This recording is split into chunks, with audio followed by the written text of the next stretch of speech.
Hmm. Yeah, I'm just looking for the reflection. Yes. You remember that mirror? Yeah. There's a reformation. Yes. A religious revolution.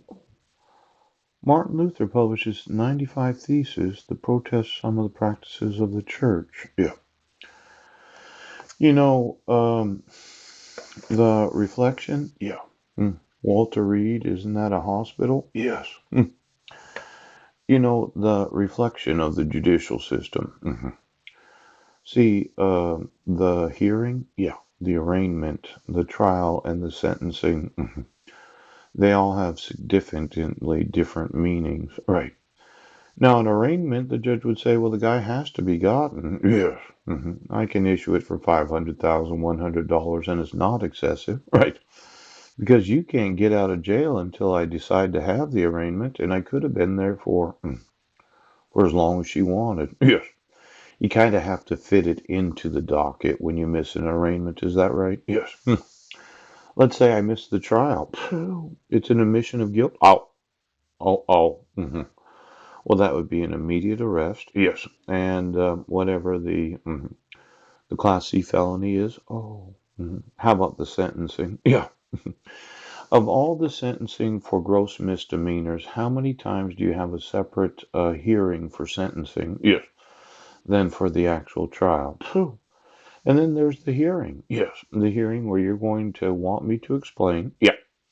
Why I wanted to reschedule the mental health evaluation for well, the 19th, the 20th, or the 21st. I actually included a calendar in that email. Yeah.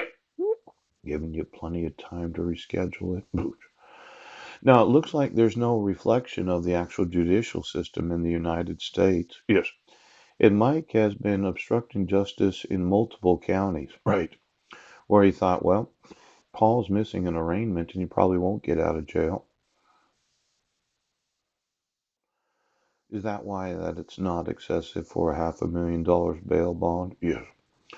The thought was I can't bail out unless I do go to the arraignment and I have to have the personal recognizance of the judge to decide that she's going to let me out on my own personal recognizance. I mean, was Mike conspiring against me ever getting out of jail, prison, or a mental institution? Did Mike intentionally commit hate crimes against me? Yes. Because of my want? Oh, look it. You know, a long, long time ago, I had a friend named Tom Bryant. Yes. When he was married to Denise Bryant, and I had stayed at his house and I had worked for him. Yes. And there was this conversation I had with Tom, a personal, private conversation where maybe the B on him was David Wilson, the former associate pastor at Kingsway Foursquare Church. Yes. Why don't we call David Wilson? Yes. And Mike Van Proyen. And J.R. Van Proyen. Yes. And the Van Proyen way. Ooch. Because it seemed to me the way was that you were going to be the B on each other. Yes. And then you were going to violate the private communication, conversation of myself between my personal friend Tom Bryant. At one point, approximately 7 years ago, I had expressed some attraction to Marilyn Van Proyen. Yes. We were at Tom's house, and I told Tom I was going to do certain things with Marilyn Van Proyen if she would volunteer that she would be very happy to experiment with. But it seemed that Mike, oh, had sewn into Tom because David Wilson had sewn into Tom, and Mike found out what I said, yes, and had a personal vendetta against me. Oh, Mike.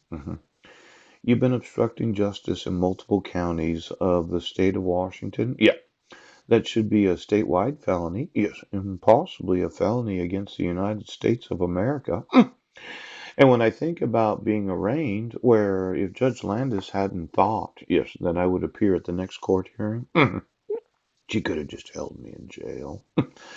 And then there's that 2 count criminal complaint where you're going to get me convicted on both counts. Yeah.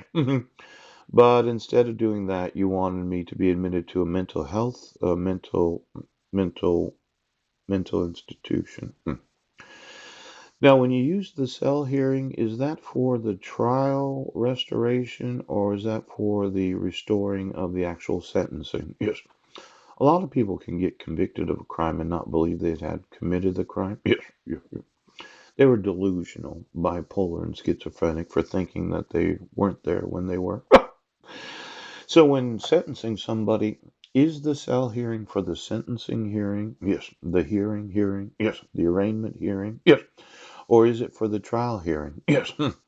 Now, it's one thing to have restoration before an arraignment. Yes. But it looks like that's what Jefferson County was doing. See, when I first talked to my public defender on November 1st of 2017, he said, "You're having a 1077." And I thought, well, why would you say that? You never talked to me before. Yes, yes. Well, it must have been during the arraignment they decided that I was going to have the 1077 without having any hearings. Ah! And without having any hearings, there couldn't have been a trial. And without a conviction of the evidence, yes, I couldn't have been sentenced. So when do you have cell hearings? Is it before the trial so you can be restored? Or is it before the sentencing hearing where you can be restored?